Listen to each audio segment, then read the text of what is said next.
Okay, have you been connected? Just ensure the connection.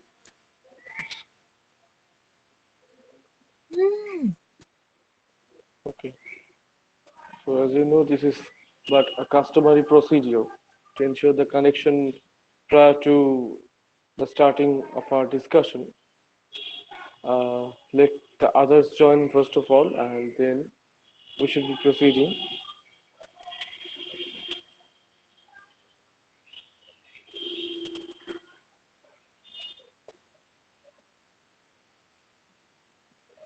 Try to get the Teachment app updated after this class because as I can see, after updating the app yesterday only, I can see here a number of new features, or at least a number of new interfaces which were not present so far in the previous version. So just try to get it updated within today.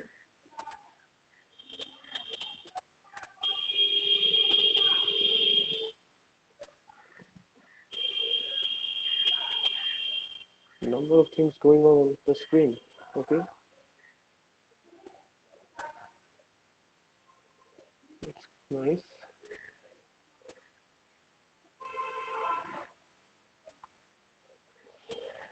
Hmm.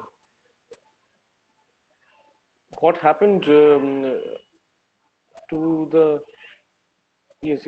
What happened to the observation of the sitting of the other day? Did it play out quite well? As I told you yesterday to uh, have a look Yeah, at it that, was all right. No problem. it was playing out well.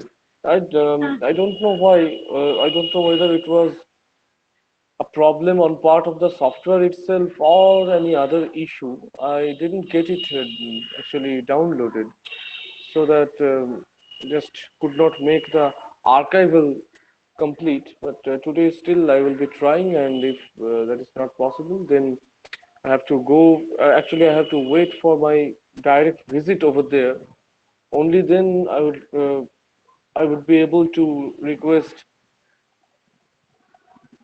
you to get the downloaded version, and then I will be eventually collecting it in order to complete the archival. Never mind. So, a very good morning to all of you, and I think on our fourth sitting of Crux of Understanding, and of course on the discourse of post-colonial literature, I am getting all three of you together. So, a warm welcome to all of you. And as you know, since the last 3 days of our sitting, we have been discussing the emergence, scope, and expansion of post-colonial studies in general and post-colonial literature in particular. In fact, on our last sitting, we've been acquainted with the term Commonwealth literature, and there happen to be as many as 5 reasons which literally denied the scope and expansion of the term Commonwealth literature. In fact, as late as the 1980s, actually, the term Commonwealth literature itself got quite a subservient position with the advent of the term post-colonial literature and post-colonial studies. And in order to recapitulate all those notions, the 5 reasons that I have mentioned in our earlier discussion, one of the reasons was definitely, in spite of being bestowed with the title of Union of Crown or Commonwealth Nation, Britain, the very colonizing country or the metropolis or the center, whatever you may say in terms of its provincial endowment, it never ever appeared as a part of the Commonwealth nation state. Secondly, though America once happened to be uh, colonized under the British Empire, it literally celebrates its own Independence Day every year on the 4th of July since 1776. And whenever we discuss the pros and cons of any of the American literary output, we tend to term it with the independent entitling called American literature and not the Commonwealth literature. The third reason was definitely in case of Commonwealth literature, it did not take the account of the immigration issues and the cross cultural interactions of several authors belonging to the colonized province. The fourth point was, of course, Commonwealth literature tends to take up only the literary outputs of English literary outputs belonging to the colonized province. And the last reasons that we discussed and concluded our yesterday's sitting, in fact, happened to be the very arena of colonial Commonwealth literature actually very much took up the issue of retaining a colonial legacy. That means whenever they were almost in an unwritten format, bestowing certain terms and conditions upon the literary outputs belonging to the colonized provinces, which eventually once bore their identity as the colonized countries under British Empire. So they only just the term Commonwealth literature only happened to take out the essence of the English literary outputs and not the provincial literature. In fact, these were the very five key reasons basing upon which the term Commonwealth literature, with the advent of post-colonial literature, it really got subservient in a gradual basis and with sound reason, of course, as propagated by the contemporary generations of writers, pioneered by Salman Rushdie, one of the foremost legacy bearer of Indian-born novelists. Now, with the advent of our discussion, I actually told you one thing that two stances, or as many as three stances at its best, are what the defining features of post-colonial studies, talking about the broader term, of course. And what are those yardsticks? Of course, one of them happened to be post-colonial literature, as we talk about its advent with the publication of Edward Said's Orientalism in 1978, and prior to that, of course, Frantz Fanon's two cult texts, The Wretched of the Earth and Black Skin, White Mask, in 1960s broadly. The second yardstick or the second benchmark was colonial discourse analysis, and last but not the least, the third yardstick happened to be the process of decolonization. So, basing upon these three yardsticks in a gradual manner, we would be able to understand the ethos of post-colonial studies, post-colonial literature, colonial discourse analysis, and the process of decolonization.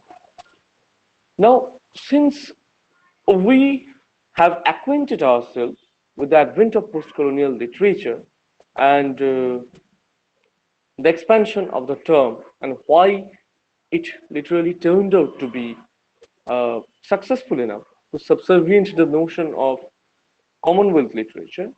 Now, it is down to us to get ourselves acquainted with the issue of colonial discourse analysis or the definition of power structure. Now, if you can remember our last sitting so far, from your memory and of course from the preservations that I've tried to make, there happened to be one point over there that colonialism, I mean Eurocentric colonialism, or the colonialism of the British Empire in particular, the post 16th century colonialism, which literally got its emergence during the period of having numerous countries discovered at their hand from the time of Renaissance and getting its advent and climactic phase during the phase of industrial revolution, there was a mention of one certain point that the colonial tendency or this expansionistic philosophy were very much akin to the capitalistic philosophy itself. Because uh, in order to discuss that particular notion, I've actually mentioned one very familiar example.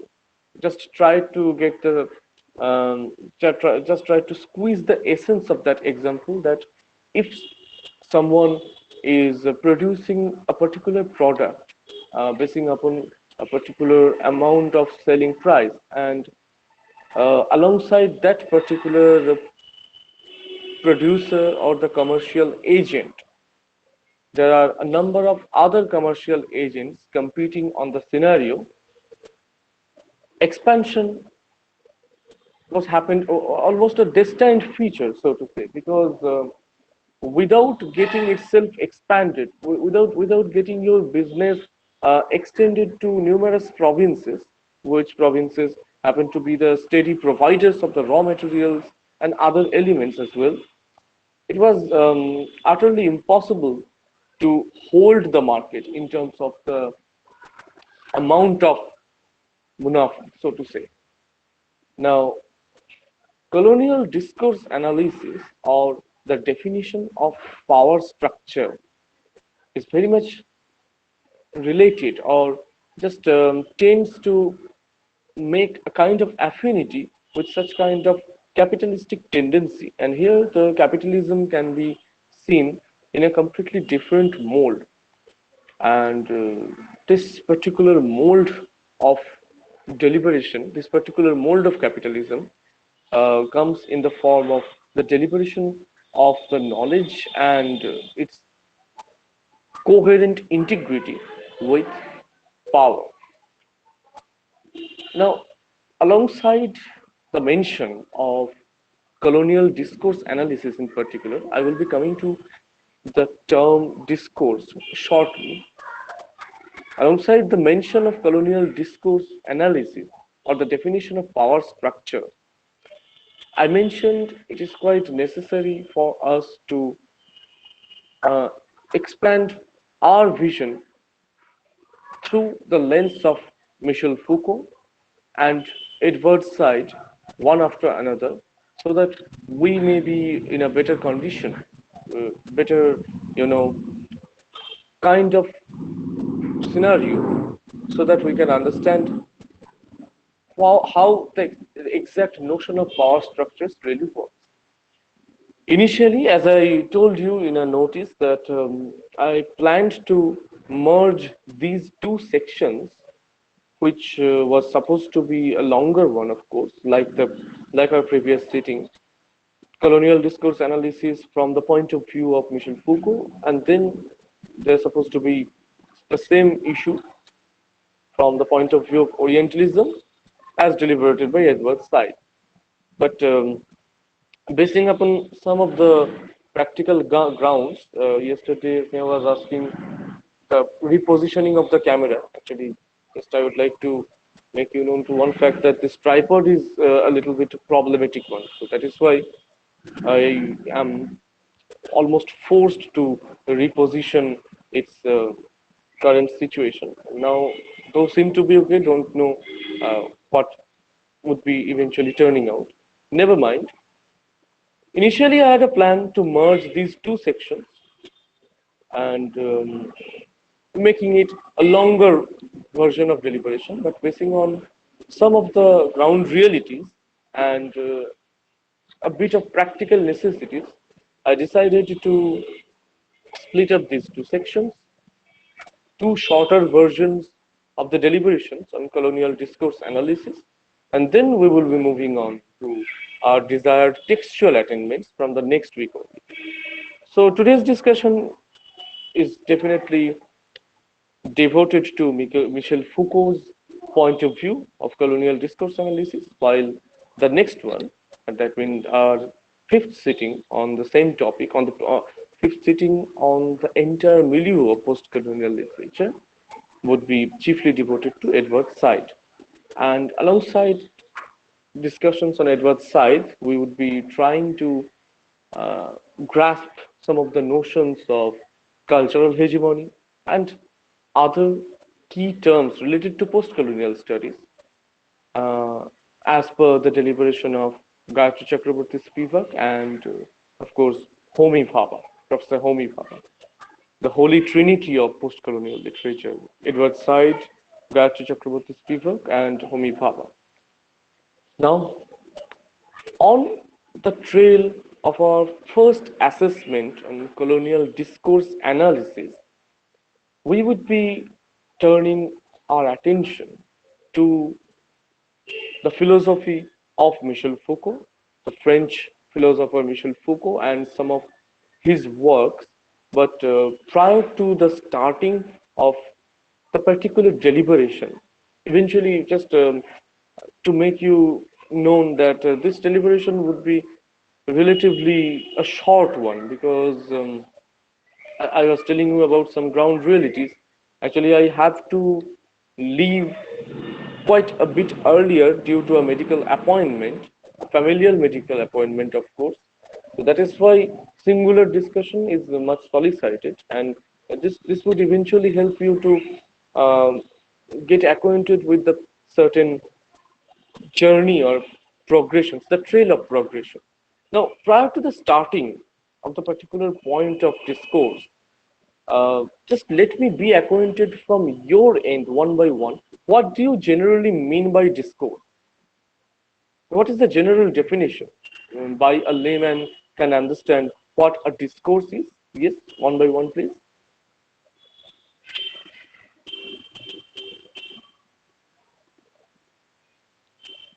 মানে একদম যদি আমরা সাধারণ অর্থে পুরো ব্যাপারটাকে ধরি, colonial discourse analysis, এই যে ডিসকোর্সের পার্টিকুলার জায়গাটা রয়েছে, কলোনিয়াল অ্যানালিসিস মানে যদি আমরা একদম ওয়ার্ড বাই ওয়ার্ড পুরো মিলিউটার একটা কম্পোনেন্টস ধরি, কলোনিয়াল, আমরা বুঝতে পারছি পুরো বিষয়টা কলোনিয়ালিজমের প্রসেসের সঙ্গে ভীষণভাবে ইন্টিগ্রেটেড, পাওয়ার স্ট্রাকচারটার সঙ্গে, মানে যেখানে পাওয়ার স্ট্রাকচারের মধ্যে কাদের মধ্যে সম্পর্ক রয়েছে, metropolis and periphery, colonizer and colonized. Analysis, quite simple a term it is. What do you mean by discourse? I will be moving on this time quite alphabetically. Yes, Onesha, would you like to say something?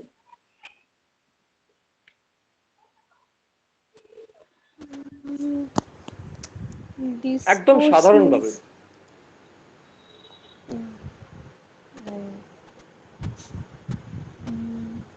what to say? What is the general perception? একদম মানে কোনো সংজ্ঞায় যাওয়ার এই মুহূর্তে দরকার নেই, একদম কি মনে হচ্ছে ব্যাপারটা? মানে কি বলবো,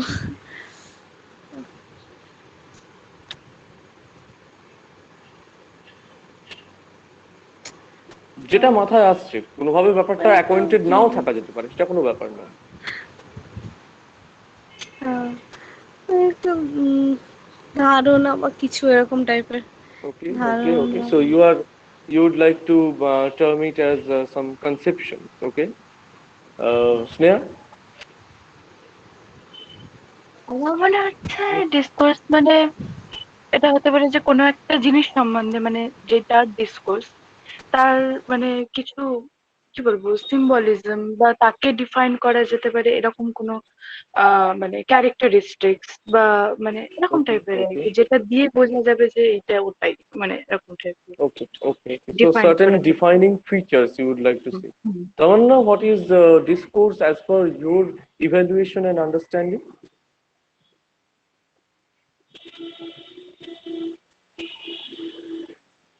শোনা কি যাচ্ছে? কারণ আগের দিন তোমার নেটওয়ার্কের দিক থেকে একটুখানি ডিস্টারবেন্স ছিল। Just unmute yourself. আমি তো মাঝে মাঝে এখানে বসে এটা বুঝতেই পারি না যে মানে কমিউনিকেশনটা ব্রিজ আপ ঠিকঠাক হচ্ছে কিনা, কারণ প্রিজার্ভেশনের ক্ষেত্রেও অ্যাপ নানান রকমের সমস্যার সম্মুখীন করায়। আচ্ছা, তুমি কি শুনতে পাচ্ছ আমার কথা? My goodness, I think definitely some problem over there. Okay, okay, okay. The chat I received. Okay. So since you can hear, তুমি আনমিউট করে জাস্ট মানে খুব যদি নেটওয়ার্কের সমস্যা না হয় তাহলে আনমিউট করে জাস্ট একটা জেনারেল কনসেপশন, হ্যাঁ এই তো তুমি আনমিউট করেছো দেখতে পাচ্ছি, বলো। হ্যালো। হ্যাঁ হ্যাঁ শুনতে হ্যালো। পাচ্ছি, শুনতে পাচ্ছি, শুনতে পাচ্ছি তোমার কথা।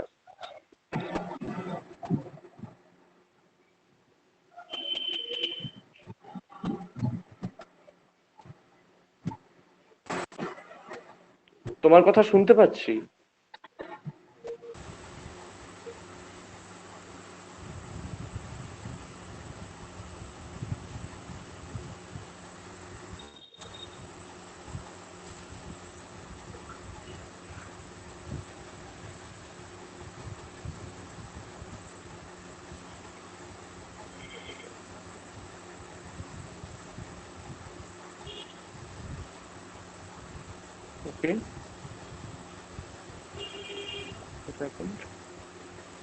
ওকে, okay, okay, okay.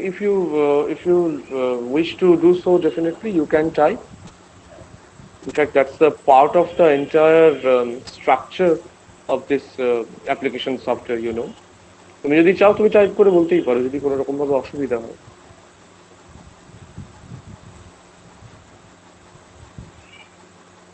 So one point that we have received at a very surface level so far is the point deliberating certain concepts regarding something, and then the point of some of the defining features or characteristics of something.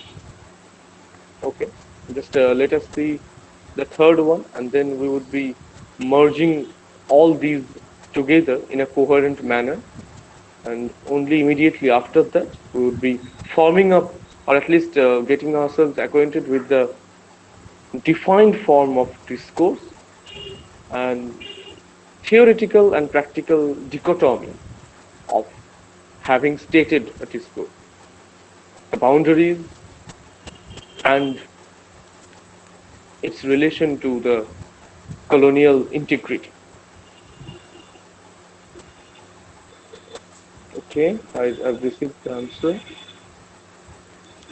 Okay, okay, okay. Discourse is something like written or spoken communication. So just get yourself mute. Yes, that there was actually a bit of noise. Never mind. Quite natural from our part. So 3 points that we have received so far. First two are definitely the concept of something, particular concept. What Sneha told was very much oriented on some characteristic features or defining elements like symbolism that can really designate one particular entity. And what you are stating, discourse is something like written or spoken communication. Now, all the points that you have told so far are very much correct from your own notion of understanding, but all these are the constituent parts of an entire definition or defined form of the word discourse. All these are the constituent parts, the structural points. And now let us just merge all these together. A discourse is something, actually আমরা অনেক সময় নিজেদের কথা বলার মধ্যে অনেক সময়ই অনেক টার্মকে সঠিকভাবে ইউজ করে থাকি, কিন্তু তার পার্টিকুলার ডেফিনিশনের জায়গাটা সেইভাবে ধরাছোঁয়ার মধ্যে থাকে না যখন একাডেমিক ডেফিনিশনের কথাটা বলা হয়। So discourse is something, a set of meaningful statements either in written form or in spoken form. And can we say that that a discourse can actually be oriented on almost each and every given topic to us? Whether that can be oriented to each and every given topic, that is a matter of a bit later discussion. তো যে যে পয়েন্টগুলো তোমাদের দিক থেকে উঠে এলো, তো প্রত্যেকটাই constituent part, concept, defining elements আর কমিউনিকেশন। যে কোনো নির্দিষ্ট বিষয় সম্পর্কে আমি এখানে এই ডেফিনিটিভ ওয়ার্ডটা বাংলায় হোক বা যখন আমার মানে মেইন ডেলিভারেশন চলছে, কারণ এই ব্যাপারগুলোর সঙ্গে প্রাথমিকভাবে না বোঝাপড়া থাকলে ডিসকোর্সের প্রবলেমটাকে আমরা অ্যানালাইজ করতে পারবো না যে ঠিক কলোনিয়াল প্যাটার্ন অফ পাওয়ার কিভাবে একটা ডিসকোর্স হতে পারে। আমাদেরকে আগে জানতে হবে যে ডিসকোর্স কি এবং থিওরিটিক্যাল গ্রাউন্ড আর প্র্যাকটিক্যাল গ্রাউন্ডে কোন কোন বিষয়গুলোর উপর একটা ডিসকোর্স ফরমেশন হতে পারে আর কোনগুলোর উপর হতে পারে না, এবং যদি কোনো ডিসকোর্স ফরমেশন হয়ও কোন কোন এক্সট্রানিয়াস ভ্যারিয়েন্টস থাকছে যেগুলো একটা বিষয়কে সার্টেন ডিসকোর্স হতে বাধা দেয় রিলেটিভলি কিছু পার্টিকুলার সোসাইটিতে, কিছু সময়ের নিরিখে, এবং অবভিয়াসলি ইন্ডিভিজুয়াল লেভেলেও এটা ম্যাটার করে। So discourse from a very simplest notion of understanding, of course, is the set of meaningful statements in both written and spoken form. So now we are just we have got ourselves acquainted with the basic definition, a very generalized definition of the term, and the constituent parts like concept regarding something very much same, which as per the academic definition of the discourse. Of course, whenever there is a kind of particularization, there lies some defining elements which would be eventually able to designate the notion of some particular entities. And of course, communication is in fact the one of the most chief points of the entire discussion on discourse, because it is all about communicating the idea or the communicating the set of the meaningful statements to a target audience. Now, Foucault, as per his intelligent philosophies and as deliberated in his numerous works like the archaeology of knowledge and the another one, a particular essay called The Order of Discourse, Foucault, primarily into these couple of works, goes on to say that there lies a number of differentiation, in fact, which which may be the key factors of making one discourse available in a given point of time or in a particular society. Now, theoretically, actually, we can write down or we can say about a number of things given to us. I mean, I can clearly remember, and now this from these points, we would be understanding three particular points of justification of discourse, and I would actually like to present in front of you some very familiar examples, খুব সহজ কিছু উদাহরণ, যাতে কোন কোন ব্যাপারগুলোকে মানে কোন কোন ব্যাপারগুলো ডিসকোর্স ফরমেশনে বাধা দেয়, যাতে কিছু নির্দিষ্ট বিষয়ের উপরেই ডিসকোর্স ফরমেশন হয়, সেগুলো সম্পর্কে আমরা নিজেদেরকে অ্যাকোয়েন্টেড করতে পারি। আমরা সেই পয়েন্টগুলোতে আসছি এবং খুব ইন্টারেস্টিং হবে সেই পয়েন্টগুলো। খুব তিনটে তিনটে বেঞ্চমার্ক বা তিনটে পয়েন্ট অফ ভিউ যেগুলোর উপর আমরা বেস করে জানবো এবং আলটিমেটলি কলোনিয়াল ডিসকোর্সের পাওয়ার স্ট্রাকচারের ব্যাপারটাকে রিলেট করবো। তো এই জায়গায় দাঁড়িয়ে যেখানে আমরা এখনো পর্যন্ত আলোচনা করলাম যে পোস্ট কলোনিয়াল লিটারেচার একটা পার্ট আর কলোনিয়াল ডিসকোর্স অ্যানালিসিস হচ্ছে second part of yardstick of entire plethora of post colonial study, not literature, post colonial studies পুরো মানে অল ইনকর্পোরেটিভ টার্মটাই কিন্তু বলছি। পোস্ট কলোনিয়াল লিটারেচারের একটা পার্ট যার টেক্সচুয়াল অ্যাটেনমেন্টস এর কিছু কাল্ট এক্সাম্পল আমরা একে একে ড্র করবো আমাদের আলোচনা। There happened to be a class on Bengali essay, প্রবন্ধের উপর একটা ক্লাস। কোথায় ছিল না আমাদের সিবিসিএস প্যাটার্নের সিলেবাসে, যখন আমাদেরকে সেকেন্ড সেমিস্টার এম এ এবং থার্ড সেমিস্টার এম এ তে একটা নির্দিষ্ট সিবিসিএস সাবজেক্ট রাখতে হতো, which eventually it still appears as an extra departmental course.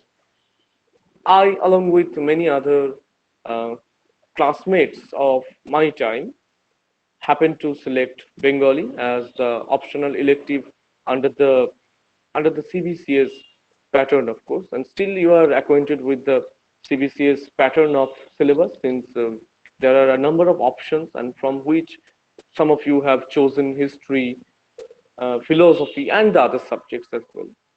So one of our professors, of course, just asked the definition of an essay, and some of us tended to answer that particular question from a little bit of scholarly point of view. But what he was actually trying to get from us was a very simplest meaning, which initially we could not understand. We just said an essay is a particular structure of a written narrative format on certain topics, of course. So just representing the example in front of you so that you may ultimately relate the notion of essay and discourse. মানে উনি একটা কথা বলেছিলেন যে আমার মনে আছে যে একটা এসে মানে অ্যান্ড থেকে শুরু করে এ ফর অ্যান্ড থেকে শুরু করে অ্যাথলেটিক্স পর্যন্ত, জাস্ট এক্সপ্যানশনটা তোমরা চিন্তা করো, অ্যান্ড থেকে শুরু করে অ্যাথলেটিক্স পর্যন্ত যে কোনো বিষয়ের উপর যা কিছু সুসংহতভাবে লেখা হবে সেটাই হচ্ছে একটা প্রবন্ধ।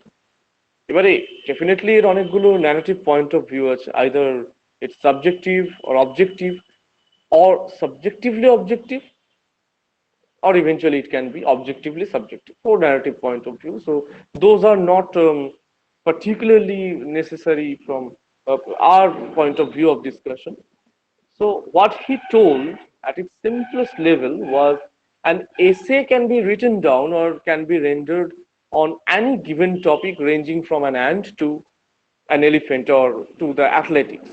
That means he is incorporating quite a vast area of discipline. Now, indeed, an essay can be so, but there lies a basic difference between an essay and a discourse.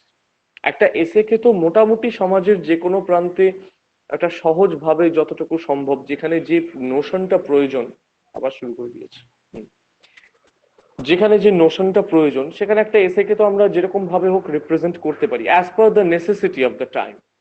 কিন্তু ডিসকোর্স বা meaningful statement যখন বলা হচ্ছে সবকিছুর উপর কিন্তু discourse হতে পারে না, এটা ক্লিয়ার আন্ডারস্ট্যান্ডিং আমাদের শুরুতেই দরকার। কলোনিয়াল ডিসকোর্স অ্যানালিসিস মানে কলোনিয়াল পাওয়ার স্ট্রাকচারের যে নোশনটা বা পয়েন্ট অফ ডেলিভারেশনটা সেটা একটা ডিসকোর্সের আন্ডারে এসেছে, তার কিছু সার্টেন একাডেমিক ডিসিপ্লিনস রয়েছে। একাডেমিক ডিসিপ্লিন না থাকলে ইনফ্যাক্ট একটা ইউরোসেন্ট্রিক কলোনিয়ালিজম এত বছর ধরে মানে সেই পোস্ট 16th সেঞ্চুরি থেকে আরম্ভ করে একদম 19th and 20th সেঞ্চুরি পর্যন্ত মানে ফিজিক্যাল লেভেলে কলোনিয়ালিজম এবং এখনো পর্যন্ত যেভাবে কলোনিয়াল লিগেসি আমরা বিয়ার করছি, ইনফ্যাক্ট এই যে same the outfits that we are wearing today mostly connected to the British incorporations and thanks to them of course. তো একাডেমিক ডিসিপ্লিন না থাকলে এত বড় একটা এক্সপ্যানশনিস্টিক একটা ফিলোসফি সম্ভব হতো না। সরি একটুখানি জাস্ট বেগ ইউর পারডন।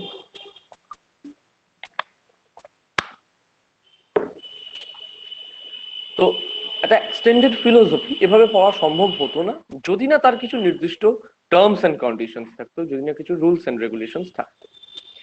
তো যখন আমরা বললাম যে actually there can be a lot of things to say on any given point of time on any topic, almost on any topic, মানে জুতো সেলাই থেকে চণ্ডীপাঠ যেটা একটা খুব কমন বাংলা ম্যাক্সিম আমরা ইউজ করে থাকি যে ওনার কোন বিষয়ে নলেজ নেই, জুতো সেলাই থেকে চণ্ডীপাঠ উনি সবই জানেন, সবই জানেন এবং সব বিষয়েই বলতে পারেন সেটা একটা ব্যাপার।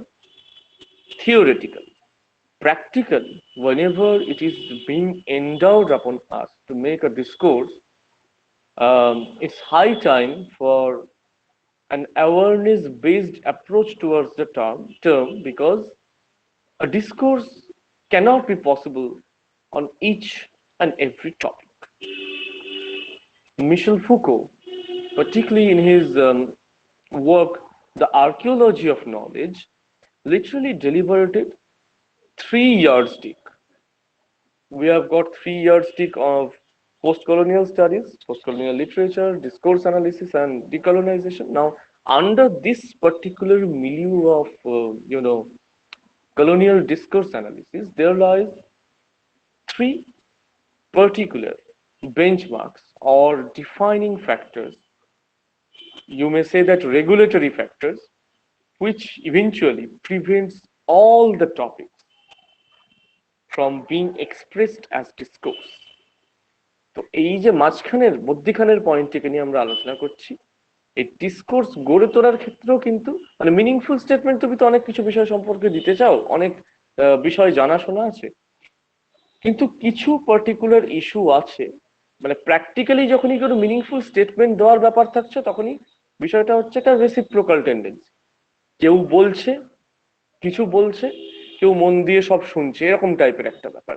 যে কোনো ডেলিবারেটর রয়েছে, যিনি কোনো একটা নির্দিষ্ট বিষয় সম্পর্কে কিছু তার ধ্যান ধারণা পোষণ করেন, সেটা সবার সামনে রাখছেন, এবং রিসিভার রয়েছে।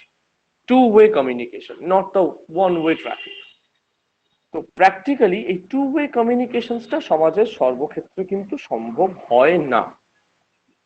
এসে সব দিকে সম্ভব হলেও ডিসকোর্স বা মিনিংফুল স্টেটমেন্টের অ্যানালিসিসটা সম্ভব পার্টিকুলারলি হয় না। So what Foucault told about this regulatory or filtrating factors that literally prevents some of the acquired knowledge or assessment to be expressed as discourse are: first, taboo, some social taboo. The second point is the distinction between the concept of madness and sanity. Don't worry, I would be repeating all these statements because to understand post-colonial literature, we actually need to get acquainted ourselves with the primary notions of benchmark, and of course to understand the colonial discourse analysis, power structures, definition. We must be, it's a must to get ourselves acquainted with this particular section. In fact, I would have been happy if at least one theoretical text on post-colonial literature, I mean non-fictional text on post-colonial literature, were incorporated in your syllabus. And ফ্যানও থাকলে তো কোনো মানে কি বলবো, just এটা আমাদের নিজেদের ডিসকাশন বলেই বলছি এবং একাডেমিক ডিসকাশন বলেই বলছি, কারণ এখানেই তো বলার স্কোপটা আলটিমেটলি রয়েছে।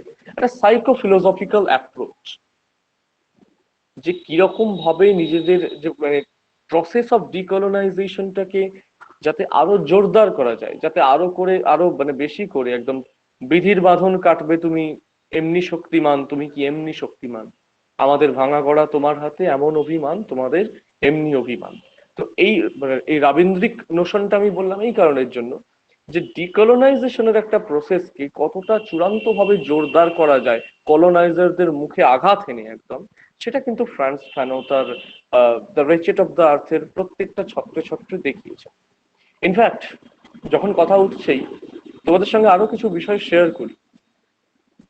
পিজিতে ফ্রান্স ফ্যানোর এই ইনকর্পোরেশনটা বা বিল অ্যাশক্রফটের, এটা আমরা একটা ফিলোসফিক্যাল দিকের কথা বলছি, আসছি ট্যাবু, ম্যাডনেস, স্যানিটি, আর পরের যে পয়েন্টটা বলতে যাচ্ছিলাম, institutional gratification or the institutional format of recognising everything, সেই সমস্ত পয়েন্টে আসছি। এবং আমি চেষ্টা করব যতদূর সম্ভব প্র্যাকটিক্যাল এক্সাম্পল গুলোকে রিপ্রেজেন্ট করা, যাতে নতুন এই কনসেপ্ট গুলোর সঙ্গে তোমরা খুব সহজেই অ্যাটাচড হতে পারো। তো জাস্ট পোস্ট কলোনিয়াল লিটারেচার এই সিলেবাস স্ট্রাকচার নিয়ে আরেকটা কথা বলি। আমাদের সময় এখনো পর্যন্ত এমএ তে আছে কি না, কয়েকটা সার্টেন থিওরিটিক্যাল পার্টস থাকে, নন ফিকশনাল থিওরিটিক্যাল পার্টস, আর কয়েকটা অবশ্যই ফিকশন এবং পোয়েট্রি বেসড। তার মধ্যে পোয়েট্রি বলতে গেলে ছিল এডি হোপ, অস্ট্রেলিয়ান পোয়েট, এবং ডেরেক ওয়ালকট, ওখানে সিলেকশন ছিল, সেখানে সিলেকশনের বেসিসে অপশন বেছে নিতে হতো, সেটা বেছে নিয়েছিলাম এডি হোপে, নেভার মাইন্ড। আর ছিল ইএম ফস্টার্স এর passage to India. Passage to ইন্ডিয়ার তোমরা ফিল্মটা মাস্ট দেখে নিও, এখন পড়তে হবে না, এখন মানে কোনো রকম ভাবে ডিটেলসে কিছু বুঝতে হবে না, মানে ঠিক কিরকম ভাবে ইন্ডিয়ানসরা, নেটিভসরা গ্যাদার্ড হয়ে একটা বড় সড়ো ফর্ম অফ ইউনিটি গড়ে তুলতে পারেন against the settlers, against the Britishers. That would be quite a fascinating example, led by Dr. Aziz, the main character. The role was played by Victor Banerjee, one of the most favorite actors of mine in terms of his intellectual deliberation. তো passage to India 1984, ওটা তোমরা অবশ্যই দেখে দিও। ফিল্মটা যতদূর সম্ভব ইউটিউবেও available, আর যদি না অ্যাভেলেবেল থাকে দিয়ে দেবো, কোনো ব্যাপার না, কারণ তোমাদের এই পুরো ডিসকোর্স অ্যানালিসিসটা ভালোভাবে বুঝতে পারবে অনেকটা প্র্যাকটিক্যাল এক্সাম্পলে। তো ফ্যানো এবং এটা সাইকোলজিক্যাল দিকটা আর টেক্সচুয়াল দিকটা। আচ্ছা, আমরা এতক্ষণ ধরে তো আলোচনা করেছি পার্টিকুলারলি যে কমনওয়েলথ টেক্সট আর পোস্ট কলোনিয়াল লিটারেচারের টেক্সটগুলোর অ্যাপ্রোচের দিকটা কি, যেখানে বলা হয়েছে যে কমনওয়েলথ লিটারেচারের ক্ষেত্রে নাকি ম্যাক্সিমাম কলোনাইজড প্রভিন্স গুলোর ইংলিশ লিটারারি আউটপুট গুলো কি কনসিডার করা হয়েছিল, আর পোস্ট কলোনিয়াল লিটারেচারে not only English literary outputs but also the vernacular outputs, মানে একদম স্থানীয় ভাষায় লেখা বিষয়গুলোকেও পোস্ট কলোনিয়াল লিটারেচারের মধ্যে ইনকর্পোরেট করা হয়েছে।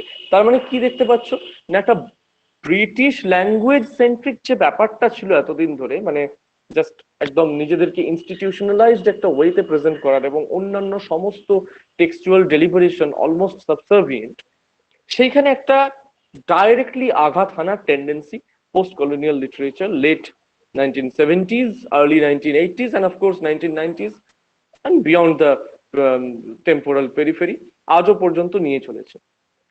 ইনফ্যাক্ট আজকে পার্টিকুলারলি যদি আমরা ন্যাশনাল এলিজিবিলিটি টেস্ট বা ইউজিসি নেটের কথা বলি, এত রাইটার্স যে ইনকর্পোরেটেড হয়েছে যাদেরকে আমরা এখন বেসিক্যালি পোস্ট কলোনিয়াল লিটারেচার বা ওয়ার্ল্ড লিটারেচারের সাপেক্ষে জানছি, পোস্ট মডার্ন রাইটার্স। তো এত রাইটার্সদেরকে যে ইনকর্পোরেট করা হয়েছে আলাদা আলাদা প্রভিন্স থেকে, এটা কিন্তু সম্ভব হয়েছে এত বড় একটা এক্সপ্যান্ডেড রেকগনিশনের জন্য।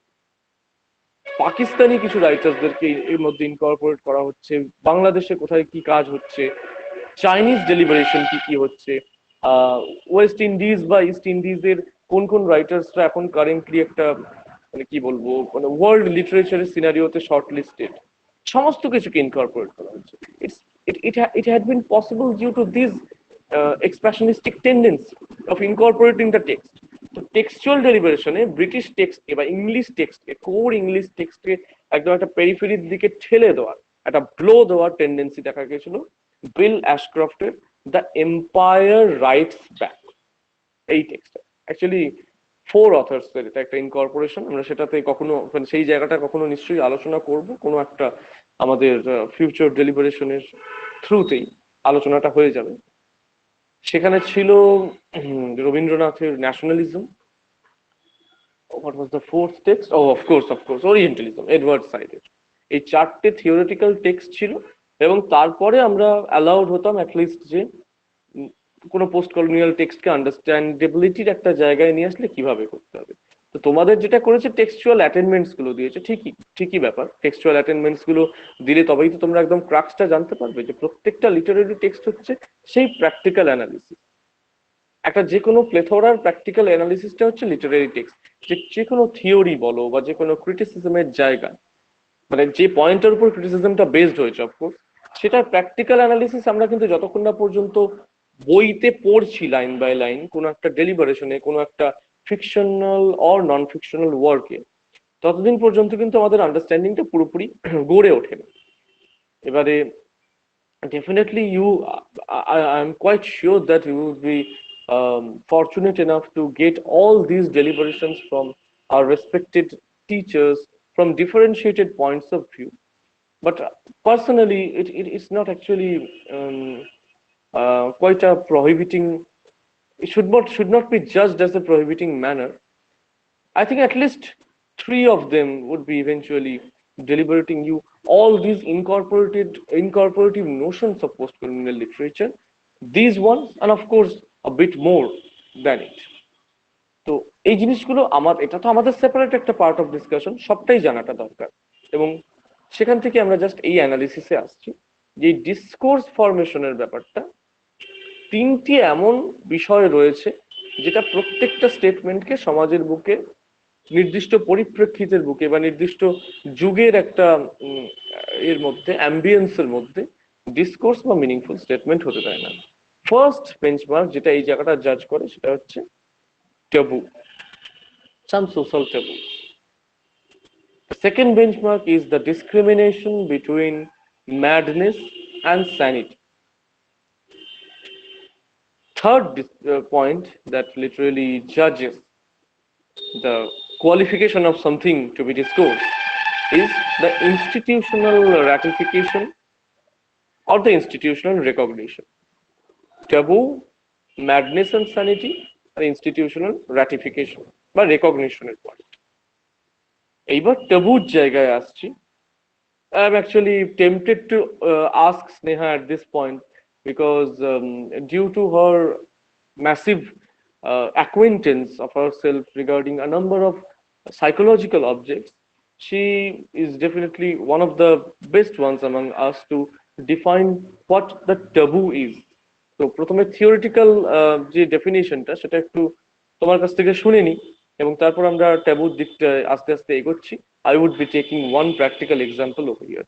তো এটা আমি তোমার কাছ থেকে একটুখানি শুনে নিতে চাইবো at this point. Please can you say something, what is the taboo? হ্যাঁ, একদম ডেফিনেশন বলতে ট্যাবু এক কথা হচ্ছে কোনো নিষিদ্ধ বস্তু যেটা সমাজের ক্ষেত্রে নিষিদ্ধ, বা একদম সহজ কথায় আমরা যদি বলতে চাই যে এখনকার দিনে সেক্সুয়ালিটি একটা ট্যাবু বলতে গেলে, মানে যদি ওরকম ভাবে দেখা যায় যে, ওকে, বা ঠিক আছে, যে কোনো, কোনো ব্যাপার না, এটা আমাদের ডিসকাশন বলতে থাকো।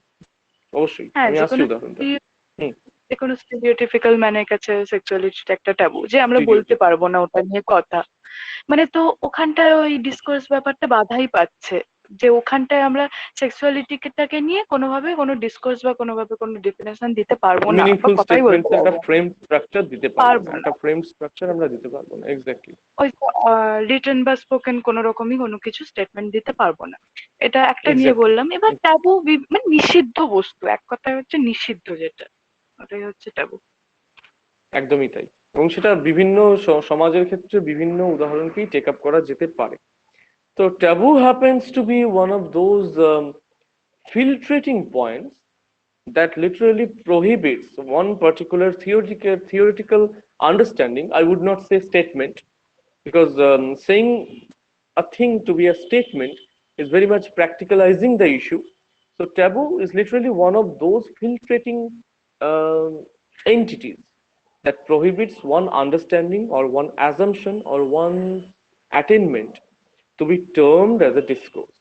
Sneha has beautifully represented the notion of sexuality as it is literally uh, taken as one of the taboos to certain society.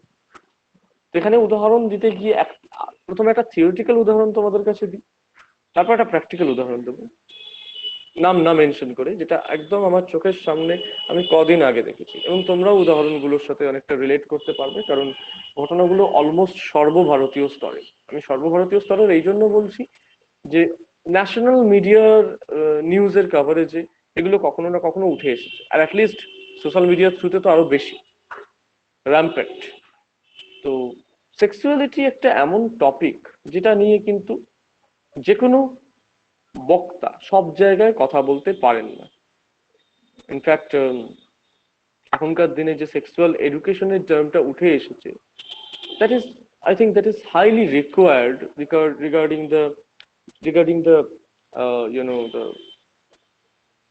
deliberating the knowledge or communicating the knowledge to one particular generation and deliberated from a previously existing generation. এই জায়গাটা একটা অ্যাওয়ারনেসের জন্য, একটা জনসচেতনতার জন্য at times কিন্তু দরকার।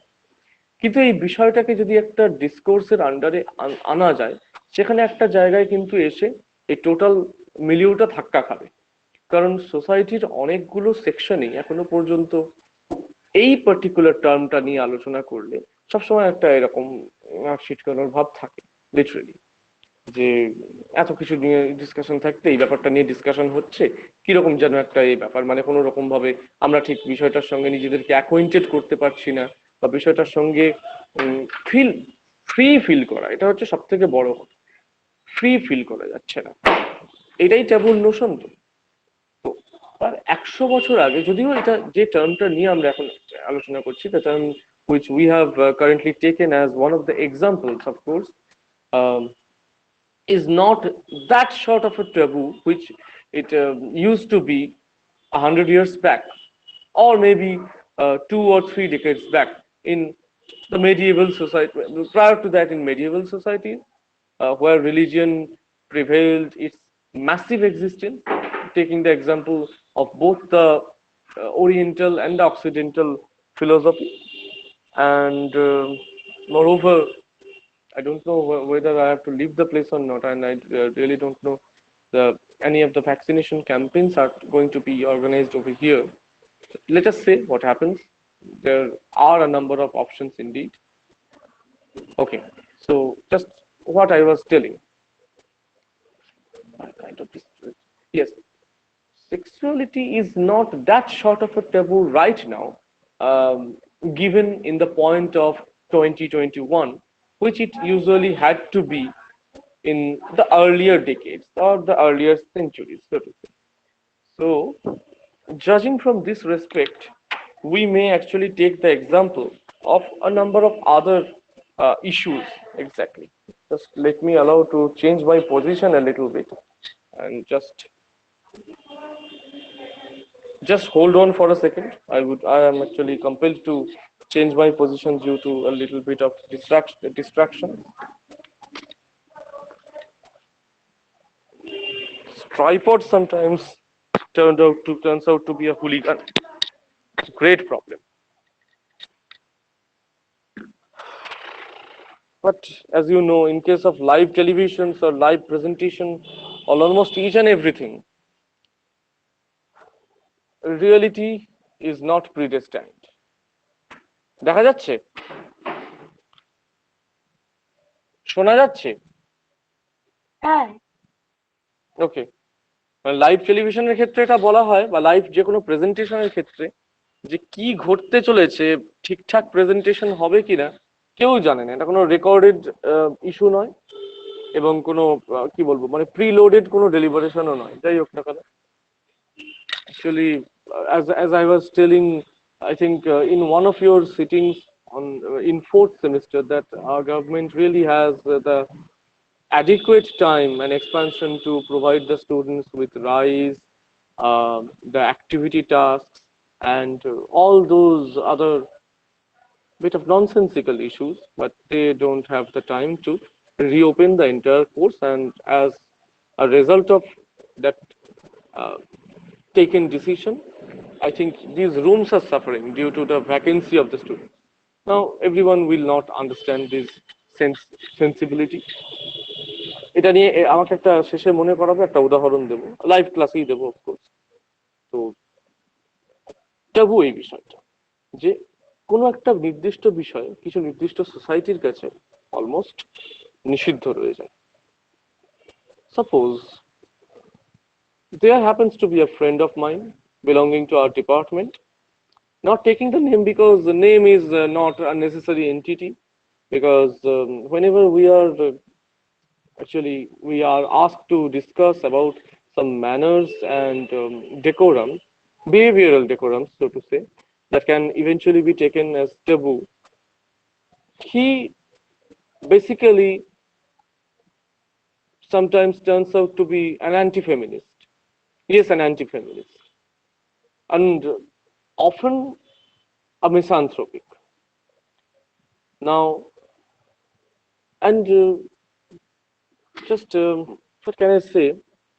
Mm, Connecting himself to the tremendous, robust power of getting something on the milieu of protest, he sometimes turns out to be quite aggressive in his deliberations. মুখ্যত বাংলায় লেখে এবং যে বিষয়গুলো নিয়ে লেখে তার মধ্যে অ্যান্টি ফেমিনিস্ট নোশন ভরে ভরে রয়েছে, চূড়ান্ত ভাবে রয়েছে। আচ্ছা, ওই মিন্ত্রার যে ইস্যুটা হয়েছিল ডেলিভারি বয়কে হ্যারাস করার ব্যাপারে, এবং আর কোন ইস্যুটা বলবো, ক্যাব ড্রাইভারের, ওটা ইউপি ছিল বোধহয়, আমি ঠিক জানি না, মানে প্রভিন্সটা জানি না কিন্তু ঘটনাটা জানি। ক্যাব ড্রাইভারকে ওপেনলি রাস্তায় হেনস্থা করা আর অ্যারেস্ট করানোর ব্যাপারটা, এটা তোমরা কজন জানো? মানে ডেলিভারি বয়কে করা হয়েছিল যে সে এসে হ্যারাস করেছে অ্যাকচুয়ালি।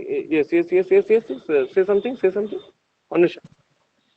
হ্যাঁ হ্যাঁ, এটা শুনেছিলাম, ওইটাই বলছি।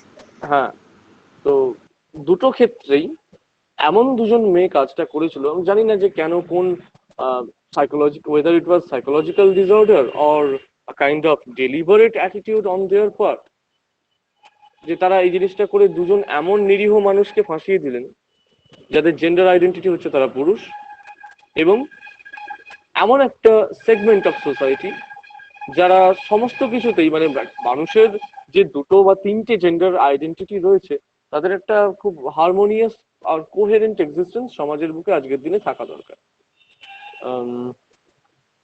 ডেফিনেটলি থাকাটা দরকার। অনেকেই হয়তো বিশ্বাস করেন না বা বিশ্বাস করতে গিয়েও কোনো দিক থেকে পিছিয়ে যান, সেটা একটা ব্যক্তিগত ব্যাপার, সেটা ব্যক্তিগত ট্যাবু তাদের কাছে। Like homosexuality often even this is one of the finest examples in the best in the context of the modern society. Even it sometimes appears as one of the taboo, no doubt about it. So এবারে এই যে একজন delivery বয়কে এবং অপরজন cab ড্রাইভারকে একটা আসামির কাঠগড়ায় দাঁড় করিয়ে দেওয়া হলো, এইটা নিয়ে প্রচুর রায়টস উঠেছে সারা দেশে। এবং রায়টসটা সবার আগে উঠেছে অলমোস্ট এই যে একটা টার্ম আছে শুনবে নেটিজেনদের মাধ্যমে। টার্মটা পোস্ট মডার্নিস্টিক একটা টার্ম বা পোস্ট ট্রুথ বেসড একটা টার্মের দিক থেকে খুব বড় একটা এক্সিস্টেন্স পেয়েছে নেট দুনিয়ার কি বসবাসকারী বাসিন্দা যারা রয়েছেন। Actually there should not be such kind of term based on my personal opinion. কারণ একটা ভার্চুয়াল ওয়ার্ল্ড কখনো বসবাসের, সেটা চর্চার জগৎ হতে পারে, সেটা নিজেদের এক্সপোজারের একটা রিফ্লেকশন হতে পারে, কিন্তু সেটা কখনোই বসবাসের একটা জগৎ মানে বসবাস মানে তো আর ফিজিক্যালি আমি এখানে থাকি এই জায়গাটা শুধু নয়। বসবাস মানে একটা মননের বসবাস, আমার মনটা কোন চর্চার জায়গার মধ্যে, কোন মিলিউর মধ্যে আমি আমার মনটার এক্সিস্টেন্স বা রেসিডেন্সিয়াল একটা ব্যাপারকে খুঁজে পাই, একটা একটা রেসিডেন্সিয়াল অ্যাফিলিয়েশন খুঁজে পাই। তো এইবার নেটিজেনদের মধ্যে so called taking the so called name because of its wide acceptance in the current context of society, current juncture, তাদের মধ্যে আমার সেই বন্ধুটি একজন, মানে সেই নেটিজেনদের মধ্যে যার কোনো সরাসরি কোনো রকম ভাবে কোনো ব্যাপারটা নিয়ে কোনো বক্তব্য নিয়ে উঠে এসে কোনো ওপেন ফেস টু ফেস ডিবেটে আসেনি, সে চয়েস করেছিল সোশ্যাল মিডিয়ার কোনো একটি প্ল্যাটফর্মকে, আমি বলেই দিচ্ছি হোয়াটসঅ্যাপ স্ট্যাটাসকে, তার এই কনসার্নটা ভেন্টিলেট করার জন্য। এবারে যে বিষয়টা ঘটেছে সেটাকে অ্যাজ ইট ইজ ব্যাখ্যা করা একটা জিনিস, এবং সেটা সম্পর্কে এমন কিছু কথা বলা যেটা তোমার পার্সোনাল বিলিফ হতে পারে। অ্যান্টি ফেমিনিজমটা একজনের পার্সোনাল বিলিফ, কিন্তু এটা ট্যাবু তাদের কাছে টার্ন আউট করতেই পারে যারা ফেমিনিস্টিক বিলিফে, ফেমিনিস্টিক ইথস, আমরা উইমেন্স রাইটিং পড়বো এর পরের জায়গাতে, এবং জিনিসগুলোকে বিশ্বাস করে পড়লে কি হয় না, আমাদের আন্ডারস্ট্যান্ডিংটা কোথাও গিয়ে অনেক বেশি হয়, ওয়েল সার্কুলেটেড হয় নিজেদের নিজেদের চর্চার মধ্যে, নিজেদের মননের মধ্যে। এবার ব্যাপারটা হচ্ছে আমি এখানেই থাকবো, আর ওদিকে আমি কাম ব্যাক করছি না, কারণ কি বস্তা ঢোকাতে এসেছিল চলে গেছে। বললাম তো লাইভ টেলিভিশন, লাইভ প্রেজেন্টেশন অনেক কিছু হতে পারে। And it's interesting, of course. Sometimes you may get to see a number of hazardous examples in order to understand the society. Never mind. তো যে অ্যান্টি ফেমিনিস্টিক কথাবার্তাগুলো সেই বন্ধুটি, সেই বন্ধুবর বলেছে বা বলেছিল, লিটারালি বলছি অশ্রাব্য কিছু কথা, যেগুলো মুখে নেওয়া যায় না, মুখে নেবও না, কিন্তু অশ্রাব্য কিছু কথা যদি আমি কোনো রকম ভাবে ব্যাপারটাকে টার্ম দিতে চাই সিরিয়াসলি। তো এবার কি হয়েছে না, এই বিষয়টা অনেকে পড়ছে, তার ক্লোজ অ্যাকোয়েন্টেন্স যারা রয়েছে তারাও পড়ছে, আর আমাদের মানে মিউচুয়ালি ক্লোজ অ্যাকোয়েন্টেন্স যারা তারাও পড়ছে। যারা পড়ছে তারা ছিছি করছে, ছিছি করার কারণ আছে, এমনি করে করছে না। এবার কি হয়েছে না, ও চেষ্টা করছে বিষয়টার উপর, just as we were talking that statements actually can be made on almost each and every given topic, but whether whether to take those statements as the discourse or the meaningful bunch of doctrines, that's another story. তো ও যেটা চেষ্টা করছে সেটা হচ্ছে statement make out করবার, এবং ওর দিক থেকে সাবজেক্টিভলিও মিনিংফুল রাখার চেষ্টা করছে। সবাইকে অ্যান্টি ফেমিনিস্ট মানে কি বলবো, নিজে অ্যান্টি ফেমিনিস্ট, তো ফেমিনিস্ট কালচার অফ যে কালচার অফ ক্রিটিসিজমটা রয়েছে, যে culture of Outlook of life যেটা রয়েছে, যেটার জন্য সাহিত্যের একটা বড় অংশও যেটার উপর নির্ভরশীল। My goodness, just see sweet boy as I have named him, so he has arrived and I just suppose that he would not be jumping over me at this time. This is a very great one. 4-5 বছর বয়স হলো, এখানেই থাকে, খুব gentle. যাই হোক, anyway ও চলে আসো, বলতে হয় না কখন এসছে আমি বুঝতেও পারিনি। কি বললাম, লাইভ টেলিভিশন, লাইভ প্রেজেন্টেশন। তো ও যে চেষ্টাগুলো করছে বেসিক্যালি, যে ও নিজের স্টেটমেন্ট গুলোকে মিনিংফুল বলে একটা ইনস্টিটিউটেড ফরমেশন দেওয়ার চেষ্টা করছে, কিন্তু সেই ইনস্টিটিউটেড ফরমেশন দেওয়াটা ইভেনচুয়ালি সম্ভবপর হয়ে উঠছে না। কেন না, কন্ট্রারি ওপিনিয়ন্স রয়েছে, এবং যারা কন্ট্রারি ওপিনিয়ন্সটা দিচ্ছে, আমরা অ্যাকচুয়ালি কোনোটাকেই কিন্তু পার্টিকুলারলি টেকেন ফর গ্রান্টেড ধরে নিতে পারি না। ও যেটা বলছে ওর ফিলিংস থেকে বলছে, সেটা একটা certain level of personal authentication থাকতে পারে। But whenever he is trying to present all his issues or all his personal concerns on a social media platform where a number of people can be acquainted with his words and thoughts, with his ventilation of the concern, uh, it is quite wise to expect that there will be a number of contradicting values, and majority of the outspoken attitudes are to be designated as the contradictory values. সেই যে কথাটা বলেছে, সেই particular male candidate anti feminist one, সে যে কথাটা বলেছে তার নিরিখে, মানে ম্যাক্সিমাম মেয়েরাই প্রোটেস্টটা করেছিল, তার স্টেটমেন্টের নিরিখে তাদের কাছে সেগুলোকে অপ্রাসঙ্গিক মনে হয়েছে, বদবেয়ারা মনে হয়েছে, যেগুলো মিনিংফুল স্টেটমেন্ট বা ডিসকোর্স হওয়ার যোগ্য নয়, সেগুলো তাদের কাছে ট্যাবু, এবং হওয়াটা স্বাভাবিক, কারণ সেখানে অশ্রাব্য অযৌক্তিক কিছু কথাবার্তা ছিল, কুরুচিপূর্ণ কথাবার্তা, যেটা সমস্ত কিছুকে আমরা কিন্তু অ্যালাউ করতে পারি না সমাজের বুকে দাঁড়িয়ে, because we are literally bound within a particular doctrinal frame. So this happened to be one particular example of taboo. Sexuality is one example. Another one is the personal connotations of the anti-feminist attitudes, which are not to be entertained in the broader context of the society. সেটা তার belief হতে পারে। Now here comes the second point. So the point of taboo clear, যে যেটা কিনা একটা কোনো স্টেটমেন্টকে discourse হতে, একটা অ্যাকসেপ্টেড সেট অফ স্টেটমেন্ট হতে বাধা দেয়, এই পয়েন্টটা ক্লিয়ার তো তিনজনের কাছে?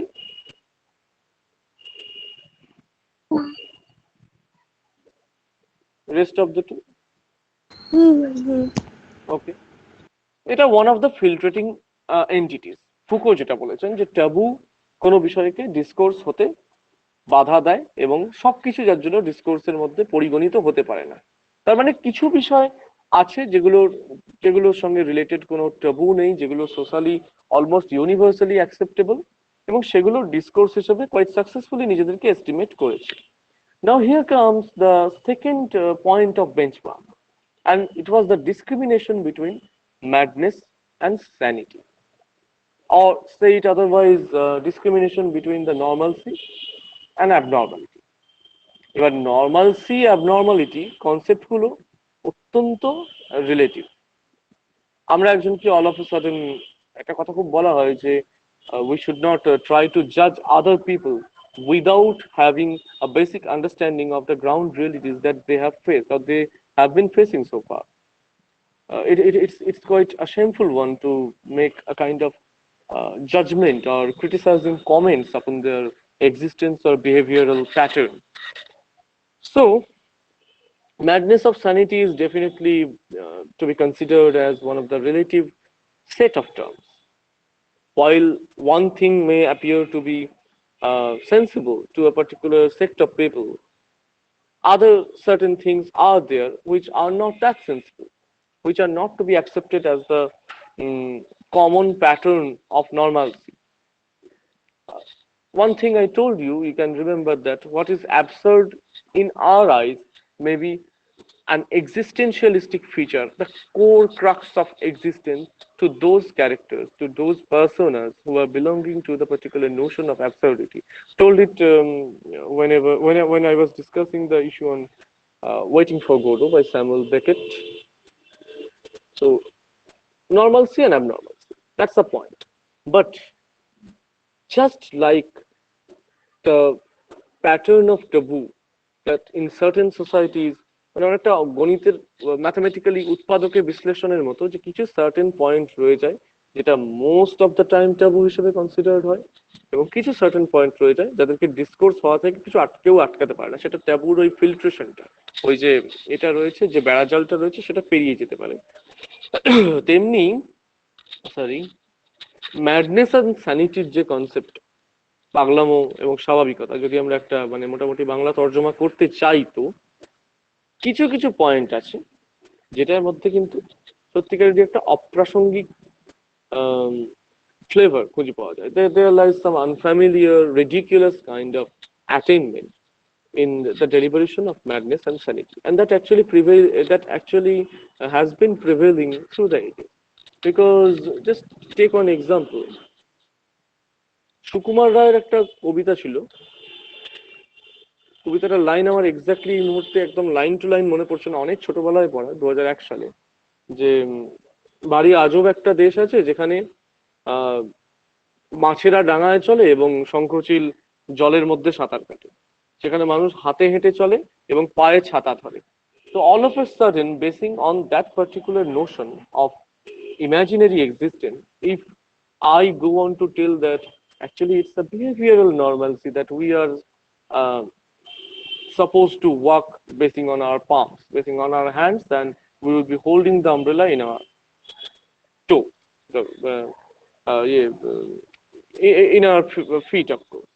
So all of a sudden, if I just go on a continuous basis to assert this statement, definitely that has to be taken as a madness as far as the common context of behavioral pattern is judged and concerned, and that is not definitely to be taken as one of the refined knowledge or assumption of biological or behavioral pattern. হাতে হাঁটাটা সম্ভব নয়, পায়ে ছাতা ধরাটাও সম্ভব নয়। তো এরকম কিছু কিছু স্টেটমেন্ট আছে যেটা কিন্তু ম্যাডনেস অ্যান্ড স্যানিটির জায়গাটাকে প্রপারলি ডেজিগনেট করে, অফকোর্স ডেজিগনেট করে। ইমাজিনারি ওয়ার্ল্ডের ব্যাপারটা আলাদা, কিন্তু practical world, all the while we are talking about the ground reality,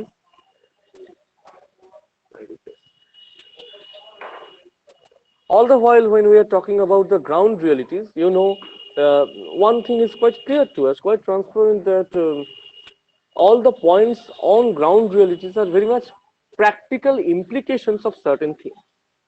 So, although madness and sanity, absurdity and normalcy can be judged or can be referred to as relative from time to time, from person to person, from individual to individual, or from society to society, from this universe to a parallel universe, even. But judging from the point of view of this universe where we are living within, some concepts are definitely taken in a wide angle to be the essence bearer of madness, and some concepts are the normal ones. And those essence bearers of the topic of the concept of madness, like suppose an ant can be as giant as an elephant, or an elephant can be as tiny as an ant. তো এরকম ধরনের ব্যাপার যেটা all of a sudden বিরাট বড় দৈত্যাকার পিঁপড়েকে কল্পনা করা বা পিঁপড়ের মতো হাতিকে কল্পনা করা, সেটা কল্পনার জগতে সম্ভব হলেও বিহেভিয়ারাল প্যাটার্নের গ্রাউন্ড রিয়েলিটিতে সম্ভব না। ডিসকোর্স হিসেবে এই সমস্ত কথাবার্তাগুলো বা এই ধরনের এতটা মিনেস্ট এক্সাম্পল ডেফিনেটলি নয়, এক্সাম্পল গুলো যেগুলো হবে সেগুলোর একটা সার্বিক গ্রহণযোগ্যতার জায়গা রয়েছে, এটা জাস্ট বোঝানোর জন্য প্রেজেন্ট করা যে ডিসকোর্স হিসেবে হতে গেলে, মানে ডেজিগনেটেড হতে গেলে সার্টেন এন্টিটিস থাকা দরকার যার একটা গ্রাউন্ড রিয়েলিটি বেসড এক্সপোজিশন রয়েছে। তাহলে ট্যাবুর ক্ষেত্রে আমরা এখনো পর্যন্ত যে জিনিসটা দেখলাম সেটা হচ্ছে যে কিছু সার্টেন টপিক রয়েছে যেটাকে আমরা সব জায়গায় আলোচনা করতে পারি না, সব ক্ষেত্রে সম্ভবপর হয়ে ওঠে না, কারণ acceptance or reciprocation of the people are differentiated from one context to another context, one time to another time, one individual to another individual. Madness based statements, the set of assumptions incoherently posited one after another, or belonging to a notion of quite an apparent illogical pattern, which are not to be implemented in the current flow of the realistic society, are not to be taken as discourse. They may be the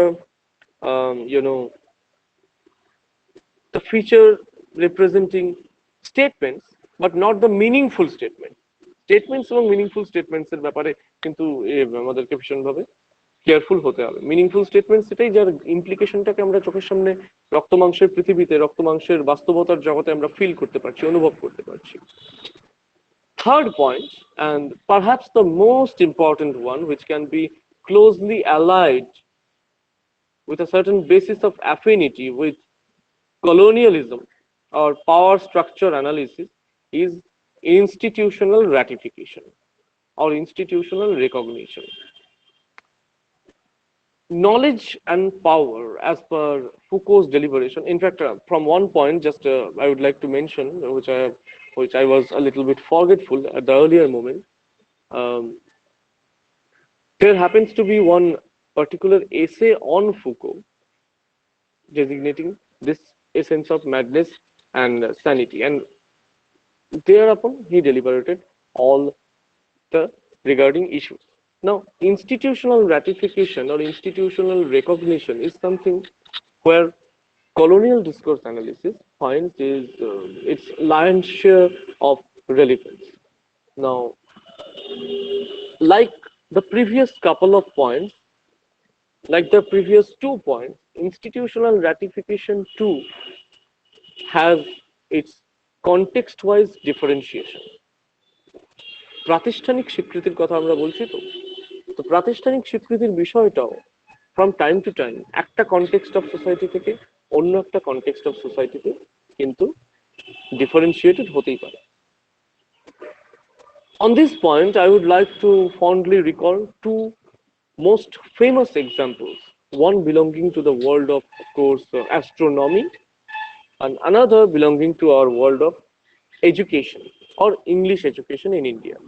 I would be coming to those points one by one, but let us understand at its best, at the very initial level of our, discussion of institutional ratification as one of the defining roles of colonial discourse analysis. That just like the previous couple of determining factors, um, to take whether to take or not to take some statements to be discoursed as filtrated and proliferated by taboo and